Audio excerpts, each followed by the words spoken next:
On this episode of Star Wars Rebels, Ezra goes undercover at the Imperial Academy on Lothal to help the rebels stop a shipment of kyber crystals. In the middle of the operation, Ezra uncovers a plot by the Inquisitor to kidnap cadets from the Imperial Academy for participation in a secret project. So let's talk about all that and more on this episode of Rebels Rundown.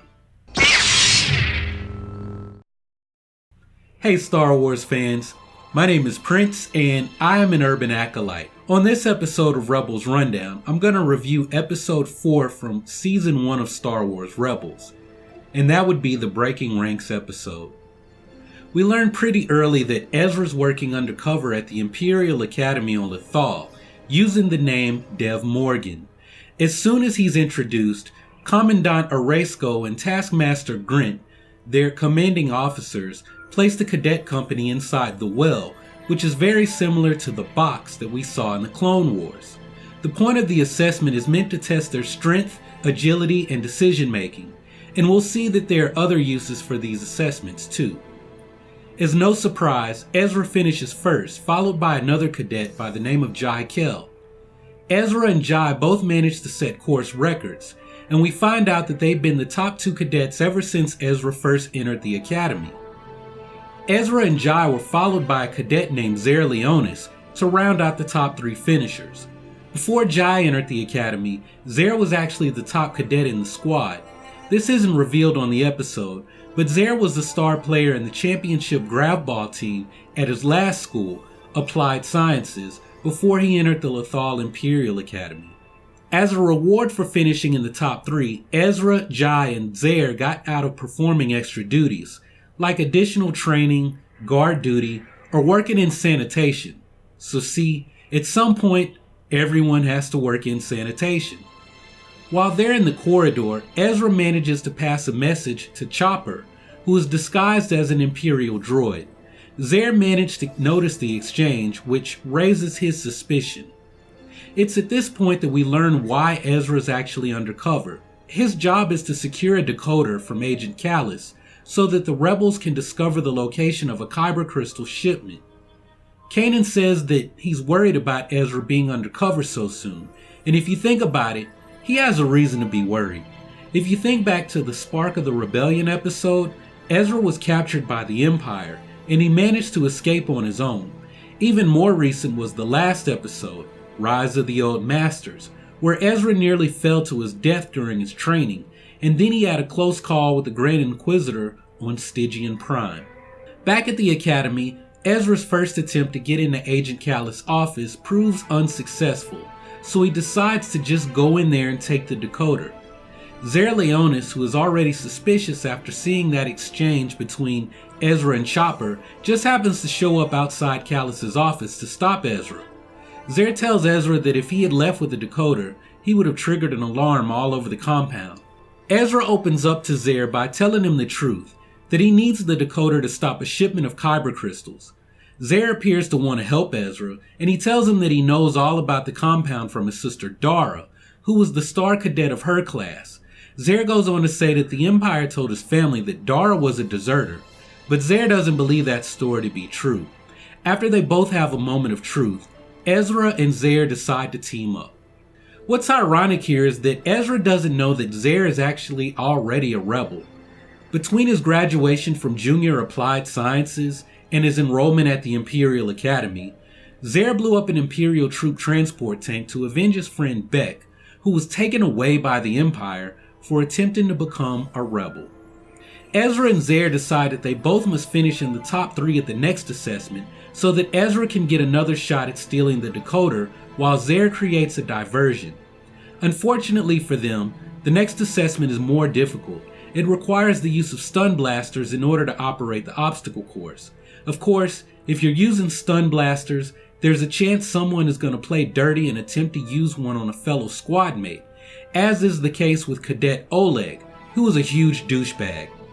In order for Zare to finish in the top 3, Ezra has to sabotage his friend Jai Kell by pushing him off of a platform so that Zare can finish in the top 3 along with Ezra and Cadet Oleg. Douchebag. After the assessment, Zere creates a diversion by telling Agent Callus that he has information about an order for pod racer parts. It sounds like a crazy diversion, and what keeps Callus occupied for so long is that he's actually trying to figure out how the order was placed in his name.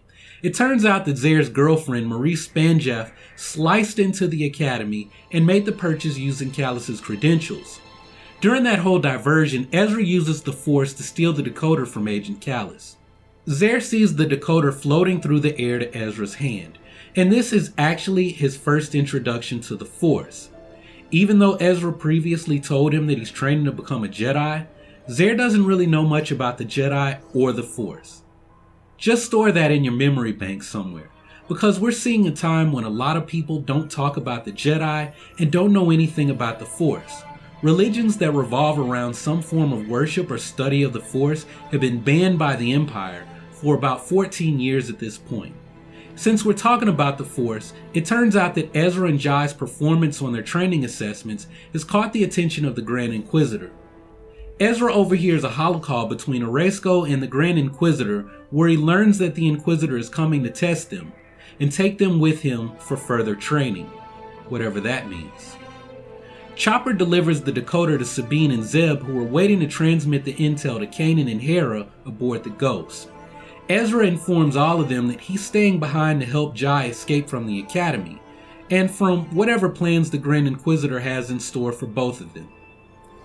While back at the Academy, Ezra tells Jai about the Grand Inquisitor and Oresco's plans to turn both of them over to him.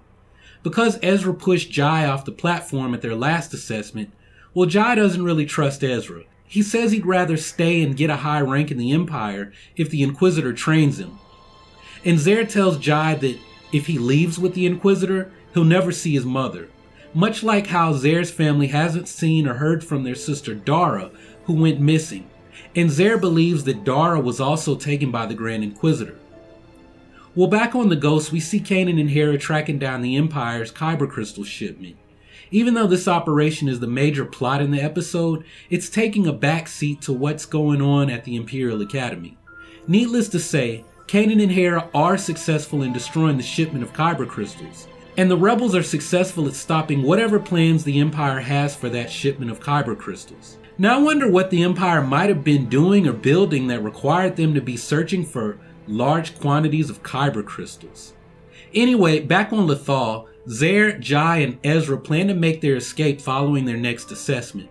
Oresco announced earlier that the top 3 finishers from this assessment would be rewarded with a training session on an Imperial walker. Unfortunately, their plan is ruined by Cadet Douchebag, Cadet Oleg, when he shoots Ezra with his stun blaster. Ezra tells him not to worry about anything and to just stick to the plan. Well, aboard that walker, Jai carries out the plan by stunning the walker pilot and Cadet Oleg. Zere takes control of the walker and all pandemonium breaks loose. Ezra uses the chaos to his advantage and climbs aboard the walker. And Commandant Oresco is under the assumption that Ezra's some type of super cadet who's gonna fight off his classmates and the Imperial walker. But Ezra's actually just making his escape. Well, right when things start to look bad for the cadets, Sabine and Zeb show up just in time to help them escape. Of course, Zere elects to stay behind. His mission is not to leave the academy, but to stay so that he can search for his sister Dara. The rebels leave with Jai Kell, who will have to become a refugee along with his mother, and the rebels take Jai and his mother to Garel, which is another Outer Rim planet not far from Lothal.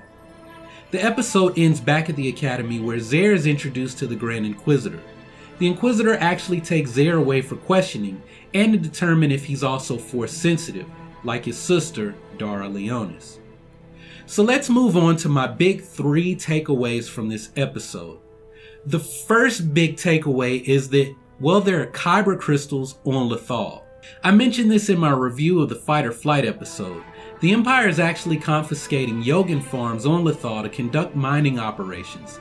In some cases they're looking for metals, but they're also looking for Kyber crystals, which appear to be scattered around the topsoil on Lothal. Would it make you think differently of Lothal if you knew that this planet might have once had a strong connection to the Force due to the amount of Kyber crystals found in the soil? The second takeaway is the training that we see at the Imperial Academy. When the cadets go into the well, it's like a combination of the training assessments used with clone troopers and the box that Count Dooku uses to weed out those bounty hunters for his assassination mission. Something you should pay attention to is that those assessments also help determine potential Force sensitives. Ezra and Jaikel both set course records, and they managed to finish in the top 2 on each of those assessments. Well, before Ezra enrolled, Jai was the top cadet in the squad, and what they share in common is they both appear to be strong with the Force. And for a comparison, Zer Leonis was the top cadet prior to Jai enrolling at the academy, and Zer was a star athlete at his previous school. Now, the reason I mention all of this is because the First Order was using a more advanced, more rigorous version of this training. In The Force Awakens, we were introduced to a certain stormtrooper defector who is ranked in the top 1% of all stormtroopers to go through General Hux's program. I'm just saying, to all those Finn haters, if Ezra and Jaikel are Force sensitive and they finish at the top of their class while setting course records, well, what does it say about my man Finn? I mean, he's in the top 1% of all stormtroopers. Well, my final takeaway from this episode is Zer Leonis being a rebel. I mentioned previously that Zer destroyed an Imperial tank to get revenge for what happened to his friend Beck. His entire plan is to get accepted to the Imperial Officers Academy on Arcanis, which is run by Commandant Brendel Hux. There, he planned to infiltrate a castle where the Commandant's cadets met. That's a secret society within the Empire. This castle also housed Hux's new Stormtrooper program, which was carried out eventually by the First Order. And it also housed Project Harvest, a program to identify Force-sensitive cadets at the Imperial Academies all over the galaxy and to train them to become Inquisitors. So that's it for this episode of Rebels Rundown. On the next episode, we'll be reviewing the Out of Darkness episode, and we'll get to spend time talking about Hera and Sabine as they team up and go on a mission. If you haven't subscribed already, go ahead and click on the subscribe button so that you can take your first steps towards becoming an Urban Acolyte. I'm going to push on through these review videos of Star Wars Rebels Seasons 1 and Seasons 2, and I'm hoping to finish them up right around the start of Season 3, which is coming at the end of September 24th to be exact. My next video will most likely be a character spotlight on Saw Gerrera, and I'm probably just going to push on through and knock out Jyn Erso's video probably in the same day if I get it posted early enough. Well, while you wait on those videos to post, make sure to click here so that you can see my last video on the Force and the midichlorians, or you can click down here to check out a video I just posted on my gaming channel, which is going to focus on Star Wars: The Old Republic.